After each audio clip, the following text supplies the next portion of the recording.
Hello dear student, स्वागत करता हूं आप सभी का अपना है YouTube channel Bihar board 10th में प्यारे बच्चे। आज मैं क्लास 10 का नॉन हिंदी यानी हिंदी का ओरिजिनल क्वेश्चन पेपर लेके आ गया हूं, जो आपके एग्जाम में 23 सितंबर को हूबहू यही क्वेश्चन पेपर पूछा जाएगा। प्यारे बच्चे, मेरे यूट्यूब चैनल में नए हो तो चैनल को सब्सक्राइब कर लीजिए और बेल आइकन का घंटे ऑल पर प्रेस कीजिए। वीडियो को लाइक शेयर कमेंट जरूर कीजिए। प्यारे बच्चे, मेरे व्हाट्सएप ग्रुप से नहीं जुड़े हैं तो 9262838329 में अपना नाम लिख के मैसेज कीजिए। आप सारे बच्चों को व्हाट्सएप ग्रुप में जोड़ देंगे। प्यारे बच्चे, आप सारे बच्चे देख सकते हैं कि आपका विषय जो है SIL हिंदी है, जो मुस्लिम बच्चों को पूछा जाता है। प्यारे बच्चे, आपका 106 विषय कोड है, आपका 1.5 घंटे का समय दिया जाएगा और आपका जो है 50 नंबर का एग्जाम होने वाला है। चलिए प्यारे बच्चे, मैं आप सारे बच्चों को इससे पहले ऑब्जेक्टिव का आंसर बता दूं, तो आप सारे बच्चे वो वाला वीडियो नहीं देखे तो मैं उसका लिंक डिस्क्रिप्शन में डाल देता हूं। प्यारे बच्चे, आप सारे बच्चे वहां से जाकर देख लीजिए। चलिए, आपका जो क्वेश्चन है प्यारे बच्चे, आप लोग क्वेश्चन देख लीजिए पहले सब्जेक्टिव का, उसके बाद फिर हम लोग आंसर देखते हैं। चलिए, आपका पहला नंबर जो क्वेश्चन है प्यारे बच्चे आपका सब्जेक्टिव का, तो देखिए, निम्नलिखित में से किसी एक विषय पर दिए गए संकेत बिंदुओं के आधार पर निबंध लिखें।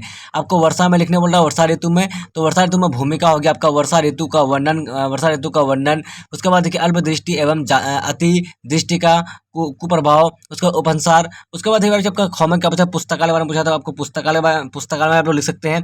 चलिए, आपका गाँव में जो बच्चा गाँव में देख लीजिए, आप लोग क्या पूछा, गाँव में जो आपका है कंप्यूटर के बारे में पूछा गया है, और आपका गाँव में जो है आपका दहेज के बारे में पूछा गया, दहेज प्रथा के बारे में। ठीक है, चलिए, आपका दूसरा नंबर जो क्वेश्चन है, दूसरा नंबर क्वेश्चन देख लीजिए। चलिए, अपने विद्यालय के प्रधानाध्यापक के पास एक आवेदन पत्र लिखे है जिसमें अनुपस्थिति दंड माफ करने का निवेदन किया गया हो। चलिए, या तो ये लिखिए आप लोग, या फिर या फिर दो छात्राओं के बीच परीक्षा तैयारी को लेकर संवाद लिखे, मतलब इसमें लिखने बोल रहा है, या फिर दोनों में से किसी एक में लिखने बोल रहा है। ठीक है, अब देखिए, तीसरा में जो आपका है, निम्नलिखित प्रश्नों में से किन्हीं 5 प्रश्नों का उत्तर देने बोला है। ठीक है बच्चे, आपको इनमें से जो है 5 प्रश्न का उत्तर देना है। चलिए, हम लोग डायरेक्टली अब चलते हैं आंसर की ओर। आप सारे बच्चे आंसर देख लीजिए। चलिए, चौथा में क्या पूछा गया आपका, तो चौथा नंबर भी क्वेश्चन देख लीजिए आप लोग। बोला गया कि ईर्ष्या से बचने के उपाय मानसिक अनुशासन है। जो जो व्यक्ति ईर्ष्यालु स्वभाव का है, उसे उसे फालतू बातों के बारे में सोचने की आदत छोड़ देनी चाहिए। चलिए, ये जो आपका हो गया, तो इसका जो है ना, इसको आपको या फिर इसका आप लोग जवाब दे सकते हैं। ठीक है, दोनों में से किसी एक का देना होगा। ठीक है, चलिए, अब देखिए यहाँ से उत्तर देखिए बच्चे, आपका दूसरा नंबर का जो उत्तर है ना, आप लोग देख लीजिए पहले। तो दूसरा नंबर क्वेश्चन का उत्तर देख लीजिए आप लोग, फीस माफी के लिए प्रधानाध्यापक को पत्र लिखने के लिए। ठीक है, सेवा में प्रधानाचार्य जी, विवेकानंद पब्लिक स्कूल देहरादून। ठीक है, विषय आपका फीस माफी के लिए महोदय। देखिए, यहाँ से कैसे लिखना है आपको देख लीजिए। महोदय, निवेदन है कि मेरा नाम सुरेश कुमार है, मैं आपके विद्यालय का कक्षा 8वीं का छात्र हूँ। मेरे पिताजी किसान हैं और हमारी आजीविका। आप लोग को यहाँ पे 10 क्लास कक्षा 10वीं लिखना है। ठीक है, चलिए, ये आपका क्लास 8 का जो किस लिए का है ना, इसलिए हम यहाँ पे 8 लिखे। ठीक है, चलिए, उसके बाद लिखना क्या, और हमारे आजीविका इन्हीं की इन्हीं की कमाई से चलती है, लेकिन इस वर्ष फसल खराब होने की वजह से हमारी आर्थिक स्थिति खराब हो गई है, जिस कारण पिताजी मेरे विद्यालय की फीस देने में असमर्थ है। ठीक है, आपको यहाँ से लिखने के बाद उसको लिखना है, मैं अपनी कक्षा का कर्मठ विद्यार्थी हूँ और हर वर्ष कक्षा में प्रथम आता हूँ। मेरा व्यवहार उस सभी के साथ अच्छा है। मैं खेल कूद और अन्य प्रतियोगिता में भी रुचि लेता हूँ।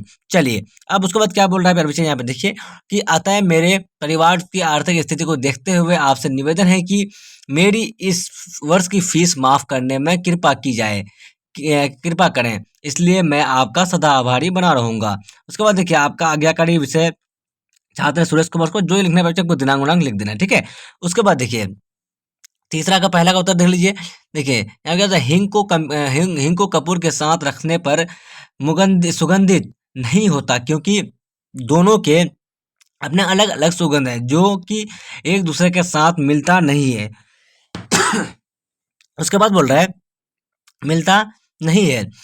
हींग पादप से प्राप्त होने वाली चीज है, जबकि कपूर का रासायनिक ज्वलनशील पदार्थ, दोनों के स्वभाव और संरचनाएं बिल्कुल अलग है। मुमकिन है इसी वजह है हींग को कपूर के साथ रखने पर सुगंधित नहीं होता। चलिए, आपका तीसरा का जो बच्चा, आपका दूसरा का आंसर देख लीजिए क्या बोल रहा है आपका। तो देखिए, उससे घर में खाने के लिए एक भी दाना नहीं था और हामिद को कैसे 3 कोस तक पैदल चलकर ईदगाह तक जाएगा। ये सब बातें सोचकर अमीना उदास थी। चलिए, आपका तीसरा देख लीजिए। भगत ने शरीर को नश्वरता और आत्मा की अमरता के भाव को प्रदिष्ट कर अपने बेटे के मृत्यु पर अपनी भावनाओं को व्यक्त किया। उन्होंने कहा कि आत्मा का मिलान अब परमात्मा से हो गया। एक विरहीन अपने प्रेमी यानी प्रभु से जा मिली, इससे ज्यादा आनंद में समय क्या होगा। ये आपका तीसरा का तीसरा हो गया। चौथा का देखिए मेरे बच्चे, आपका चौथा का देखिए आंसर, तो देख लीजिए। चलिए चौथा क्या बोल रहा है कि सिरचन को पान का वीड़ा मानू दीदी ने दिया। ये आपका तीसरा का चौथा हो गया। पांचवा देखिए उत्तर, पद्मा के ललकारने पर भी अशोक ने युद्ध करना स्वीकार नहीं किया। स्वीकार क्यों नहीं किया?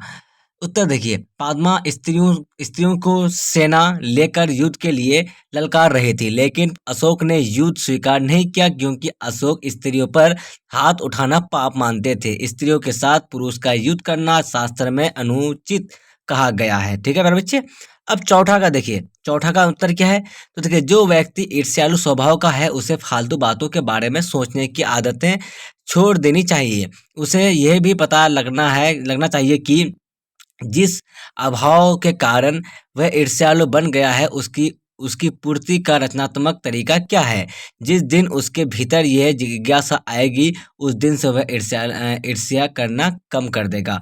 तो प्यारे बच्चे, मैं आपको जो है ना सब्जेक्टिव का सारा क्वेश्चन आंसर करा दिया हूँ। तो आप सारे बच्चे मेरे चैनल पर नए हो तो चैनल को सब्सक्राइब कर लीजिए और बेल आइकन या घंटे ऑल पर प्रेस कीजिए। वीडियो को लाइक शेयर कमेंट जरूर कीजिए। प्यारे बच्चे, मेरे व्हाट्सएप ग्रुप से नहीं जुड़े तो 9262838329 में अपना नाम लिखकर मैसेज कीजिए। आप सारे बच्चों को व्हाट्सएप ग्रुप में जोड़ देंगे। प्यारे बच्चे, आप सारे बच्चे क्लास 10 का छात्र हैं और आप सारे बच्चे क्लास 10 का नन हिंदी यानी हिंदी का एग्जाम देने वाले हैं। तो आप सारे बच्चों की क्लास काफी इंपोर्टेंट था। तो आप सारे बच्चे इस क्लास को शुरू से लेकर अंत तक जरूर देखिए और आप लोग जो है प्यारे बच्चे आंसर की नोट्स कर लीजिए। अब तक के लिए बाय बाय। हम लोग फिर मिलते हैं नेक्स्ट वीडियो में। वाचिंग पर थैंक यू। जय हिंद, जय भारत।